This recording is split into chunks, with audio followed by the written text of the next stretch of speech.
मेरी देवरानी कुछ काम नहीं करती। शाम के समय खेत से काम करके पसीने में तरबतर थकी मीना सिर पर हरी घास का बोझा लिए गांव से होती हुई अपने घर की तरफ जा रही थी। तभी वो सुखी काकी के घर के पास पहुंचती है। अपने घर के बाहर चबूतरे पर बैठी सुखी काकी उसे देखती हैं और आओ मीना बहू, बैठो कुछ देर, दरबार करती जाओ, इतनी जल्दी क्या है? ना काकी, बिल्कुल समय नहीं है दरबार करने का, घर पर बहुत काम पड़ा है। अभी जाकर घर की साफ सफाई करनी है, दूध दूना है और फिर खाना बनाना है। बच्चे भूखे होंगे मेरे। हाँ सही कह रही हो, जब से तुम्हारी दोनों नंदों की शादी हुई है तब से काम का सारा बोझ तुम पर ही आ गया है। हाँ काकी, क्या बताऊं, पहले सुबह जल्दी उठकर घर का काम निपटाओ, फिर खेत पर जाओ, दिन भर खेत में कटाई बुआई का काम करो, फिर शाम को खेत से आकर फिर घर का काम संभालो। बस ऐसे ही बीत रहे हैं दिन। तो फिर अपने देवर की शादी क्यों नहीं करवा देती? देवरानी आएगी तो कम से कम घर के काम का बोझ तो कम हो जाएगा। हाँ मैं भी यही सोच रही हूँ, आज जाकर पापा जी से बात करती हूँ। मीना बोझा संभालती हुई आगे बढ़ जाती है। मीना का घर गांव के दूसरी तरफ है, जो कि आधा कच्चा और आधा पक्का है। घर के सामने बड़ा सा आंगन है और पिछले हिस्से में गौशाला है, जहां 2 गाय और 2 भैंस बंधी हुई हैं और एक छोटा सा बछड़ा भी है। गौशाला के पास ही एक कुआं भी है। जैसे ही मीना अपने घर के आंगन में पहुंचती है, गौशाला के बछड़े से खेल रहे उसके दोनों बच्चों को उसकी आहट सुनाई दे जाती है। वो दोनों भागकर उसके पास आते हैं और उसे लिपट जाते हैं। मामी मामी, खाना दो ना, बहुत भूख लगी है। मीना प्यार से उनके गाल सहलाती है। बस थोड़ी देर में बनाती हूँ खाना, जब तक तुम दोनों हाथ मुंह धो लो। मीना घास का बोझा गौशाला के पास रखती है, फिर गौशाला की साफ सफाई करके कुएं से पानी निकाल कर मवेशियों को पानी पिलाती है और फिर उनके सामने घास डालती है। उसके बाद पूरे घर में झाड़ू लगाती है, फिर गाय का दूध धोती है और उसके बाद कुएं के पास नहाती है और फिर आंगन में बने मिट्टी के चूल्हे के पास जाकर चूल्हे में आग जलाती है। मैं बहुत थक गई हूँ, सिर्फ रोटी ही सेकूंगी, सब लोग अचार के साथ खा लेंगे। तब तक सूरज ढल जाता है और अंधेरा हो जाता है। मीरा के ससुर देवर और पति रवि, शुभम और दयाराम भी खेत से वापस आ जाते हैं। रवि घर की लाइट्स ऑन करता है और फिर सभी लोग आंगन में एक साथ बैठ जाते हैं। अरे बहू, कितनी देर और लगेगी? मुझे बहुत भूख लगी है। बस पापा जी 2 मिनट में अभी रोटी और अचार परोसती हूँ। कुछ ही देर में मीरा रोटी सेंककर अचार और प्याज के साथ सभी को परोसती है। रोटी और अचार देखकर शुभम मुंह बनाता है और आज फिर अचार और रोटी। भाभी, पूरे दिन खेतों में इतनी मेहनत करने के बाद कम से कम रात को तो ढंग का खाना मिलना चाहिए। हाँ बहू, सब्जी भी बना दिया करो, खाने का स्वाद बढ़ जाता है। पापा जी, आपको पता तो है कि इस समय खेत में कटाई का काम जोरों पर है और घर का सारा काम भी मुझे अकेले ही करना पड़ता है। जब से नंदू की शादी हुई है तब से तो मुझे बात करने का भी समय नहीं मिल पाता। मैं पूरी तरह थक चुकी होती हूँ। यह बात भी सही है मीना। पापा जी, आप एक काम क्यों नहीं करते, देवर जी की शादी कर दीजिए। देवरानी आएगी तो घर का काम वो संभाल लेगी और खेत का काम मैं संभालती रहूंगी। बहू, कह तो तुम सही रही हो, लेकिन क्या तुम्हारा देवर शादी के लिए मानेगा? तुम्हें पता है उसके नखरे। हाँ पापा, मैंने पहले ही कह दिया था, मैं शादी अपनी मर्जी से करूंगा, किसी के कहने पर या किसी के दबाव में आकर नहीं करूंगा। जब मुझे लड़की पसंद आ जाएगी तो मैं आप सबको बता दूंगा। अरे तूने पहले भी एक लड़की पसंद की थी और बाद में एंड मौके पर नापसंद कर दी। अरे रिश्ते की सारी बात हो गई थी, रिश्तेदारों और गांव वालों में हमारी कितनी थू-थू हुई थी, तुझे पता भी है। अब तू अपनी मर्जी से नहीं, हमारी मर्जी से शादी करेगा। देखो भैया, मुझे नहीं पता, मैं उसी लड़की से शादी करूंगा जो मुझे पसंद आएगी, बाकी जोर जबरदस्ती में कुछ नहीं करूंगा। गर्मा गर्मी भरे माहौल में सब खाना खाते हैं। खाना खाने के बाद सब अपने अपने कमरे में सोने चले जाते हैं, लेकिन मीना बर्तन धोने के बाद सोती है।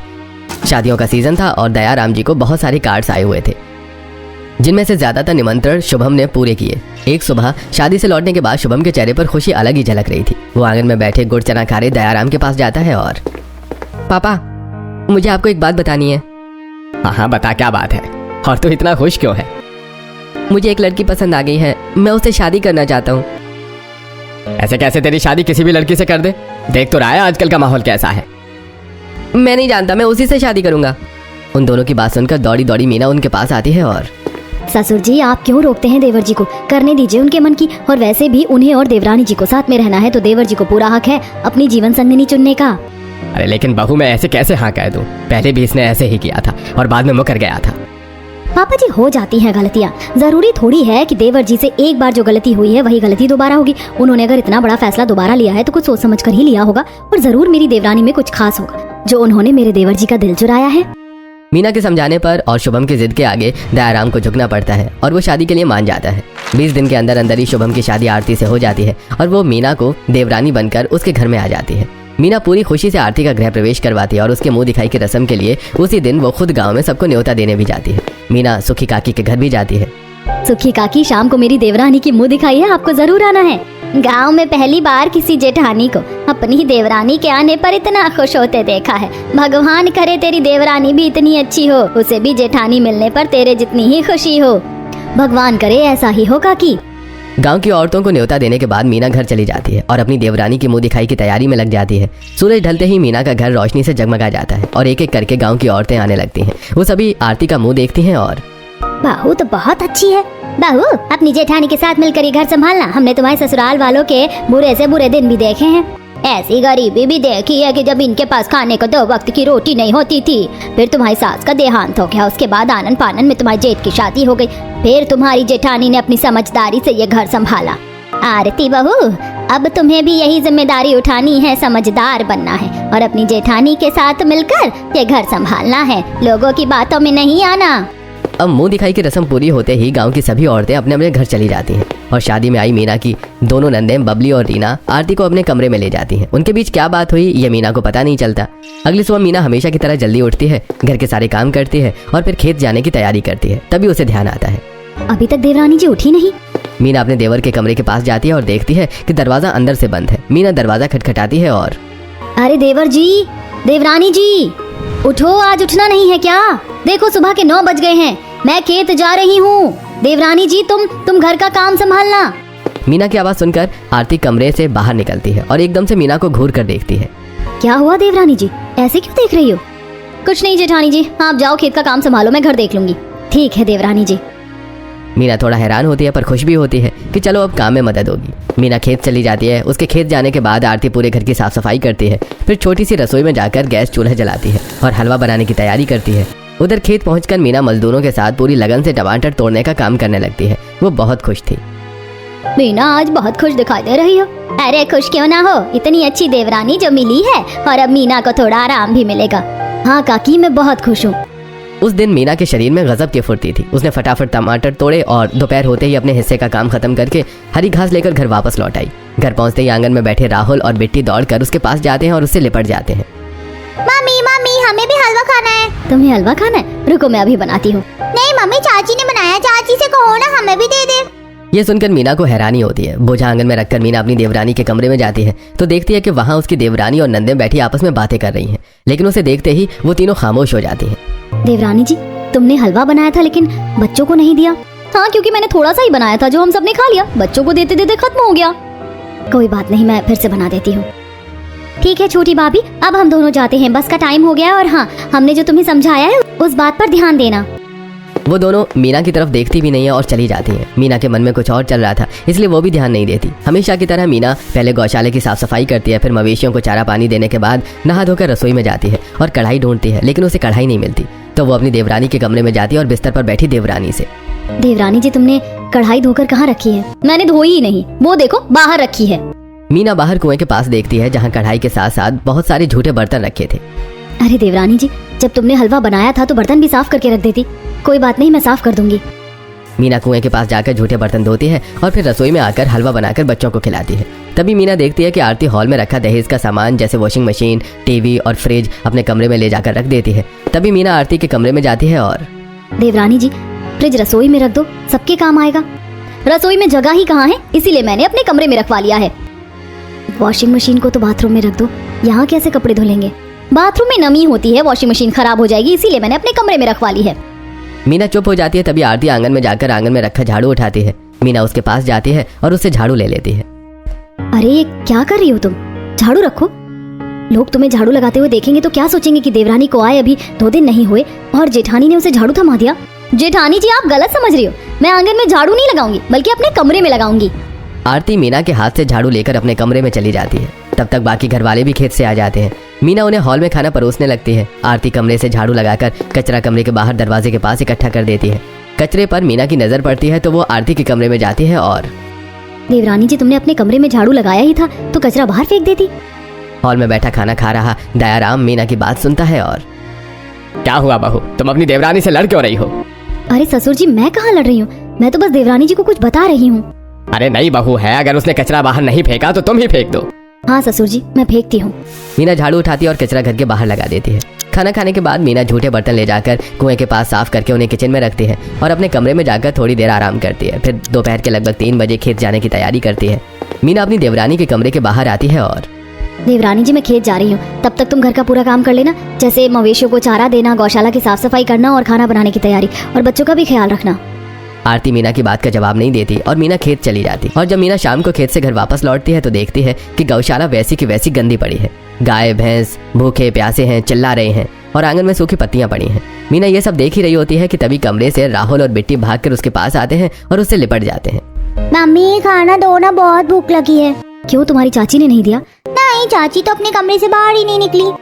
मीना झुंझलाहट में आरती के कमरे के पास जाती है और आरती, तुम क्या कर रही हो अपने कमरे में? आरती अपने कमरे का दरवाजा खोलती है और आंख मलती हुई बाहर निकलती है। जेठानी जी लेटी हुई थी तो आंख लग गई थी। मैं तुम्हें बोल कर गई थी ना कि घर का सारा काम कर लेना।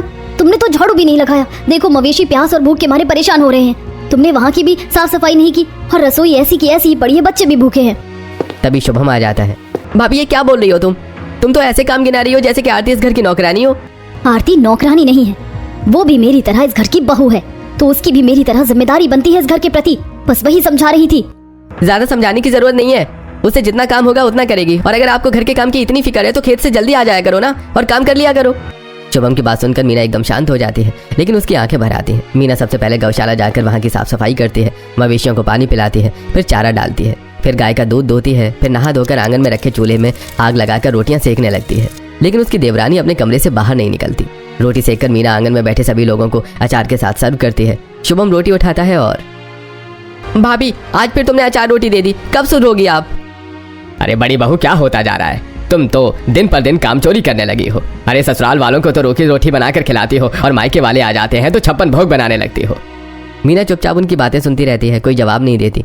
सबके खाना खा लेने के बाद वो कुएं के पास ले जाकर झूठे बर्तन साफ करती है और फिर अपने कमरे में जाती है, जहाँ पलंग पर रवि के साथ लेटे राहुल और बिट्टी। मम्मी हमें कहानी सुनाओ ना। क्या है, चुपचाप सो जाओ, मुझे परेशान मत करो। क्या हुआ, तुम बच्चों पर भड़क क्यों रही हो? तो क्या करूं, देख रहे हो ना 2 दिन आए हो गए देवरानी जी को, लेकिन उसने कुछ काम नहीं किया और तुम्हारे पापा और तुम्हारा भाई उल्टा मुझे ही दोषी ठहराते हैं। तुम तो समझदार हो, वो अभी नई आई है, उसे घर का माहौल समझने में थोड़ा वक्त लगेगा। तुम्हें भी तो वक्त लगा था ना, जब समझ जाएगी तो खुद अपनी जिम्मेदारी समझ लेगी। तुम अभी सो जाओ और अपना गुस्सा ठंडा करो। रवि की बात सुनकर मीना बिस्तर पर लेट जाती है। इसी तरह 2-4 दिन बीत जाते हैं। फिर एक दिन मीना जब गाय का दूध धोकर रसोई की तरफ आ रही होती है तो देखती है कि आरती वॉशिंग मशीन अपने कमरे से निकालकर बाथरूम में ले जाती है और अपने पति और ससुर के कपड़े वॉशिंग मशीन में डाल रही होती है। चलो अच्छा है, आज देवरानी जी कपड़े धोएंगी तो एक काम में मेरी मदद हो जाएगी, एक काम मुझे नहीं करना पड़ेगा। सोचती हुई मीना अपने कमरे में जाती है और मैले कपड़े लेकर बाथरूम में पहुंच जाती है और वहां जाकर देखती है कि उसकी देवरानी वॉशिंग मशीन से राहुल और बिट्टी के मैले कपड़े, शर्ट और फ्रॉक बाहर निकालकर फेंक रही है। देवरानी जी बच्चों के कपड़े क्यों निकाल रही हो वॉशिंग मशीन से? आपके बच्चों के कपड़े आप धो, मैं क्यों धो? मैंने किसी के बच्चों के कपड़े धोने का ठेका नहीं ले रखा है। देवरानी जी, मैंने आपसे ऐसा कब कहा कि आप मेरे बच्चों के कपड़े धो? मीना अपनी बात पूरी कर पाती है उससे पहले ही आरती उसके हाथों में कपड़े देखती है और जेठानी जी, वॉशिंग मशीन में कपड़े धोने की सोचना भी मत। वॉशिंग मशीन मेरे माँ बाप ने मुझे अपने कपड़े धोने के लिए दी है, ना कि आप लोगों के। अपनी देवरानी की बात सुनकर मीना की आंखें नम हो जाती है, लेकिन वो तुरंत बात पलट देती है। अरे देवरानी जी, आप गलत समझ रही हो, मैं तो कपड़े हाथ से ही धोऊंगी जैसे हमेशा से धोती आई हूँ। ऐसा बोलकर मीना कुएं की तरफ चली जाती है। उस दिन के बाद मीना देखती है कि आरती सिर्फ अपना काम करती है, जैसे अपने कमरे में झाड़ू लगाना, खुद के और शुभम के कपड़े धोना, सिर्फ अपने और शुभम के लिए खाना बनाना। आरती चाहे जो बनाए राहुल और बिट्टी को एक चम्मच भी नहीं देती थी। मीना दिल पर पत्थर रखकर सब सहती है। एक सुबह मीना खेत जा रही थी, रास्ते में उसे सूखी काकी मिलती है। अरे मीना, जब से देवर की शादी हुई है तब से तुम घमंडी हो गई हो, किसी से बात ही नहीं करती। लगता है देवरानी खूब सेवा कर रही है। अरे काकी, कहाँ घमंड, जब से देवरानी आई है तब से तो और ज्यादा काम बढ़ गया है। ये तुम क्या कह रही हो? मीना सूखी काकी को सारी बात बताती है। मेरी देवरानी कुछ काम नहीं करती काकी, सब मैं ही करती हूँ। तेरे ससुर और देवर कुछ नहीं बोलते? वो क्यों बोलेंगे, वो भी उसी का साथ देते हैं। अच्छा ठीक है, अभी मुझे खेत में बहुत काम है, मैं जाती हूँ, बाद में बात करूंगी। मीना खेत चली जाती है और अकेली ही टमाटर तोड़ने लगती है। कुछ देर बाद उसका ससुर, पति और देवर भी वहां पहुंच जाते हैं। दोपहर होने पर मीना वापस घर लौट आती है। हमेशा की तरह हरी घास लेकर मीना जब गौशाला के पास जाती है तो देखती है कि राहुल और बिट्टी कुएं से रस्सी और बाल्टी से पानी खींचकर गाय को पिला रहे हैं। मीना भागकर उनके पास जाती है और रस्सी उनके हाथ से लेकर। अरे तुम दोनों ये क्या कर रहे हो, कुएं में गिर जाते तो? अभी देखो ना, गाय प्यासी है, कैसे चिल्ला रही है, मुझे पानी पिला रहे हैं। तुम्हारी चाची क्या कर रही हैं? पता नहीं, होंगी अपने कमरे में। मीना आरती के कमरे में जाती है तो आरती टीवी देख रही होती है। देवरानी जी, मैं जानती हूँ कि तुम घर का कुछ काम नहीं करती हो, लेकिन कम से कम मवेशियों को पानी तो पिला ही सकती हो या बच्चों का ख्याल रख सकती हो। बच्चे उन्हें पानी पिला रहे थे, अगर कुएं में गिर जाते तो कौन जिम्मेदार होता? आपके बच्चे हैं, आप संभालो उन्हें, और मवेशी आपने पाले हैं तो मैं उनकी सेवा क्यों करूं? आरती का जवाब सुनकर मीना हैरान हो जाती है। और फिर वो गौशाला की साफ सफाई करती है, गाय का दूध दोहती है और रसोई में रखने जाती है तो वहाँ रखे झूठे बर्तन देखती है। लगता है आज फिर इसने खाना बनाकर खुद खा लिया है और जूठे बर्तन मेरे लिए रख दिए हैं। मीना कुएं के पास बर्तन ले जाकर साफ करके आंगन में चूल्हे के आग जलाकर सब्जी बनाने लगती है। तभी आरती रसोई से दूध उठाकर अपने कमरे में ले जाने लगती है। मीना उसे देखती है और अरे देवरानी जी, दूध कहाँ ले जा रही हो? जेठानी जी, इतनी गर्मी में दूध खराब हो जाएगा, मैं फ्रिज में रखने के लिए ले जा रही हूँ। आरती दूध फ्रिज में रख देती है। मीना सब्जी रोटी बनाकर सब लोगों को आंगन में परोसती है और आरती देखती रहती है। अगली सुबह मीना दूध धोकर जब रसोई में रखती है तो राहुल और बिट्टी उसके पास आते हैं और मम्मी आज खीर बना दो ना। मीना कुएं के पास ब्रश कर रही आरती के पास जाती है और देवरानी जी, शाम का दूध फ्रिज में रखा था ना, वो ला दो, खीर बनानी है। दूध? वो तो मैं रात में ही पी गई थी। इतना सारा दूध अकेले पी गई? हाँ, तो क्या मैं अपने घर में दूध भी नहीं पी सकती? पी सकती हो देवरानी जी, लेकिन जब गाय को चारा पानी देने की बारी आती है तो कहती हो कि आपकी गाय हैं, आप करो। और अब वहीं पास ही खड़ा शुभम उनकी बातें सुन रहा था। ये क्या बात है भाभी, अपना हक क्यों जमा रही हो? ये घर सिर्फ आपका नहीं है, हम सबका भी है। जितना हक आपका है उतना हक आपकी देवरानी का भी है इस घर पर। मीना आंगन में बैठे दयाराम के पास जाती है और देखो पापा जी, कैसी बात कर रहे हैं देवर जी, मैंने तो इन्हें कुछ कहा भी नहीं। वो सही कह रहा है, तू अपना मालिकाना हक क्यों जमा रही है इस घर पर? अभी तक तू हमें खाना पानी देने वाली इकलौती थी, लेकिन अब तेरी देवरानी आ गई है तो मैं तुझसे बिल्कुल भी नहीं दबने वाला। मैंने ऐसा कब कहा कि आप मुझसे दबिए? बहू कहने की जरूरत नहीं है, मैं देखता आ रहा हूँ इतने सालों से। क्या देखते आ रहे हो? इतने सालों से इस घर को इतने अच्छे से संभाला, वो देखा? या मेरी देवरानी कुछ काम नहीं करती, वो देख रहे हो पापा जी? 2 वक्त की रोटी बनाकर खिलाना घर संभालना नहीं होता। मैं दिन रात मेहनत करके अनाज उगाता था, तब जाके तू हमें 2 वक्त की रोटी खिलाती थी, जो कोई भी कर सकता था। तू नहीं करती तो मैं कर लेता। ये सुनकर मीना को बहुत बुरा लगता है। वो रोते हुए अपने कमरे में चली जाती है। रवि किसी काम से कहीं गया हुआ था। वो जब घर आता है और मीना को रोते हुए देखता है तो क्या हुआ, रो क्यों रही हो? जब मैं इस घर पे आई थी तब मुझे शादी का मतलब ही नहीं पता था। मैंने देखा तुम्हारे भाई बहनों को, तुम्हारी मम्मी के ना रहने के बाद उनका क्या हाल था। मैंने उन्हें अपने हिस्से का खाना दिया, अपने तन के कपड़े तक उन्हें दिए, लेकिन आज कुछ काम ना करने वाली सबकी लाडली हो गई और जिसने काम कर करके अपनी हड्डियां गला दी उसकी कोई कद्र नहीं है। अरे शांत हो जाओ मीना, तुम तो समझदार हो, एक दिन वो तुम्हें समझेंगे। समझदार बोलकर मुझे शांत कराओ, उन्हें कुछ मत समझाना। मीना गुस्सा होकर घर के सारे काम करने लगती है और हमेशा की तरह उसकी देवरानी कुछ नहीं करती। अब कुछ दिनों तक ऐसा ही चलता रहता है। फिर एक रात आरती और शुभम अपने कमरे में लेटे हुए थे और शुभम कुछ सोच रहा था। क्या हुआ, तुम परेशान क्यों लग रहे हो? कल खेत में काम कुछ ज्यादा है और कल भैया और पापा को बाजार भी जाना है और खेत के काम के लिए मजदूर नहीं मिल रहे हैं, बस इसलिए परेशान हूँ। तू परेशानी किस बात की है? मैं हूँ ना, मैं खेत का भी काम कर सकती हूँ। मैंने तो ये सोचा ही नहीं। चलो ठीक है, कल से आ जाना खेत में काम करने। बातें करने के बाद वो दोनों सो जाते हैं। अगले दिन रवि, शुभम और दयाराम बाजार निकल जाते हैं और मीना घर का काम करने के बाद जब खेत पहुंचती है तो देखती है कि आरती भी खेत में है। कुछ काम न करने वाली देवरानी आज खेत में काम करने कैसे आ गई?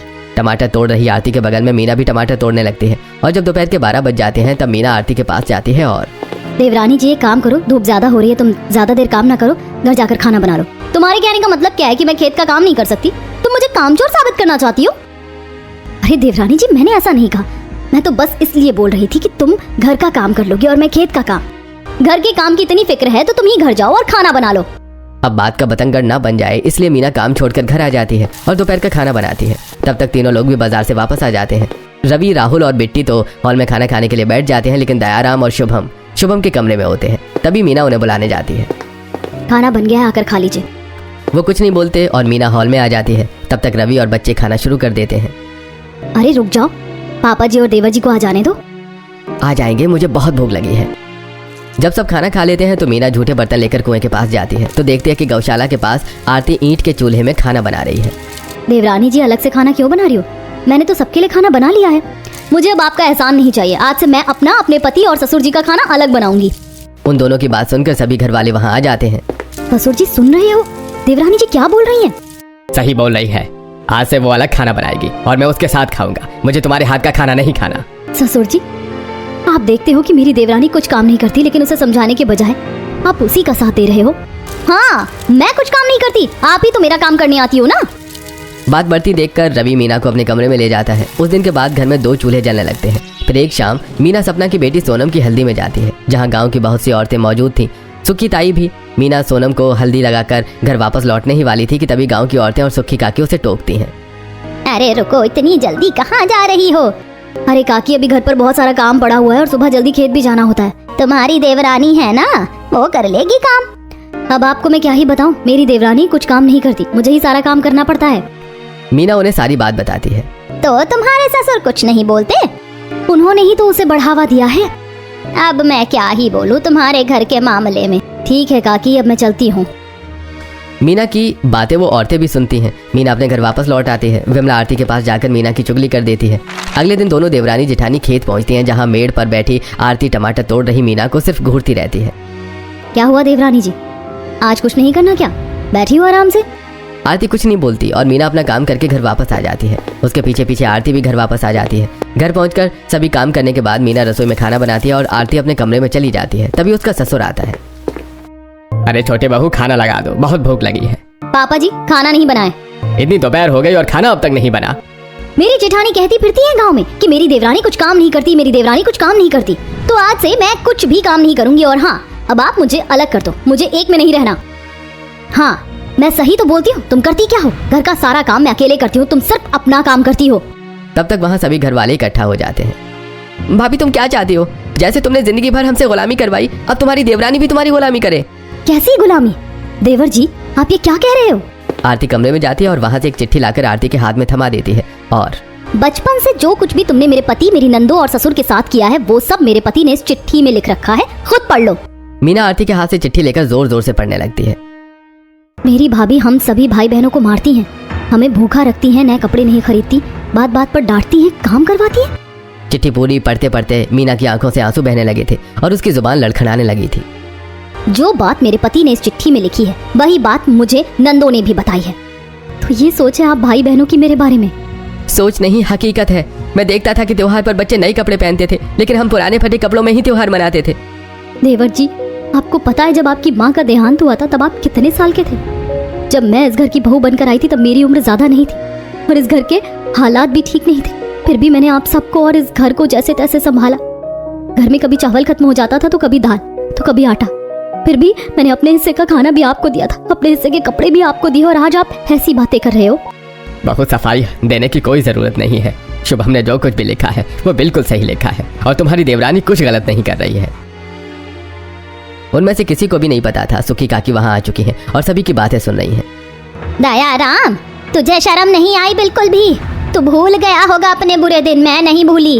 जब तेरी पत्नी का देहांत हुआ था और तेरी बड़ी बहू इस घर में आई थी, तब तेरे घर में खाने को एक दाना नहीं होता था। तब गांव वाले तेरी मदद करते थे और फिर तेरी बहू खाना पकाकर सबको खिलाती थी। वो खुद एक बच्ची थी, फिर भी उसने तेरे बच्चों को संभाला। तुझे तो इतना भी ख्याल नहीं रहता था तेरे बच्चों का पेट भरा है या नहीं, उनके तन पर कपड़े हैं या नहीं। और आज जब वो समझदार हो गए, समझने लायक हो गए, तो वही तेरी बड़ी बहू को गलत समझ रहे हैं और तू भी उन्हीं का साथ दे रहा है, नालायक। सुखी की बात सुनकर जैसे दयाराम के शरीर में बिजली का झटका लगता है और उसे अपनी गलती का एहसास होने लगा। हाँ काकी, तुम सही कह रही हो। मैं भूल गया था कि बड़ी बहू ने इस घर के लिए क्या किया है और पता नहीं कब और कैसे मैं बहू से नफरत करने लगा। अपने ससुर और सुखी काकी की बात सुनकर आरती कुछ सोचती है और जब जेठानी जी ने इस घर के लिए इतना कुछ किया तो फिर नंदो ने मुझे जेठानी जी के खिलाफ क्यों भड़काया? तेरी नंदे चिढ़ती थी तेरी जेठानी से, क्योंकि उन्हें लगता था कि वो घर की मालकिन बन बैठी है, इसीलिए उन्होंने भड़काया होगा, और कुछ नहीं। आरती बहू, तुम खुद समझदार हो, तुमने खुद देखा होगा कि ये घर कितना व्यवस्थित है और तुम्हारी जेठानी घर का सारा काम अकेले करती है। और आज ये घर इतना समृद्ध है तो तुम्हारी जेठानी की वजह से है। आरती वहीं खड़ी पूरे घर में अपनी नजर घुमाती है और मीना के सामने हाथ जोड़कर, जेठानी जी मुझे माफ कर दीजिए, मैंने नंदो की बातों में आकर बहुत बड़ी गलती कर दी। गलतफहमी की वजह से मैंने कुछ काम नहीं किया, लेकिन अब से मैं आपके हर काम में आपकी मदद करूंगी और हम मिल बांट कर घर की जिम्मेदारी उठाएंगे। शुभम भी अपने दोनों हाथ जोड़कर मीना के पास जाता है और भाभी मुझे माफ कर दो, मैंने भी अपनी दीदी की बातों में आकर आपको गलत समझा। बड़ी बहू, मुझे तुम्हें समझने में बहुत बड़ी गलती हो गई, मुझे भी माफ कर दो। आप सब माफी मत मांगिए, आपकी गलती नहीं है। शायद हालात ही ऐसे बन गए होंगे कि आपको गलतफहमी हो गई। मुझे इस बात की खुशी है कि अब आप सबकी गलतफहमी दूर हो गई है। देखा मीना, कितनी समझदार है, तुम सब इसे गलत समझ रहे थे। अब मैं जेठानी जी के साथ मिलकर इस घर को और आगे ले जाऊंगी और किसी की भी बातों में नहीं आऊंगी। अपनी गलती का एहसास होते ही कुछ काम न करने वाली देवरानी हर काम में अपनी जेठानी का हाथ बटाने लगी, और तो और जब उसे कुछ समझ में ना आता तो अपनी जेठानी की राय भी लेती है।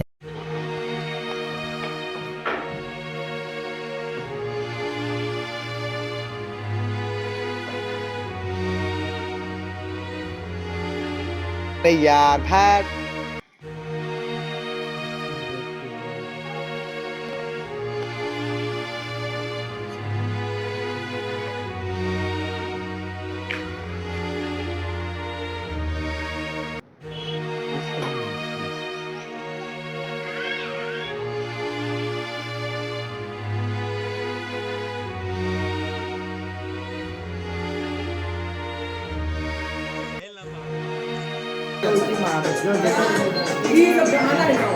अरे अरे नया नया ग्राहक मिल रहा है अच्छा बजा मेरा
हो गया रे हो गया अरे हो गया बोल हो गया जैसे हमारा मिलने जुड़ गया है मिलने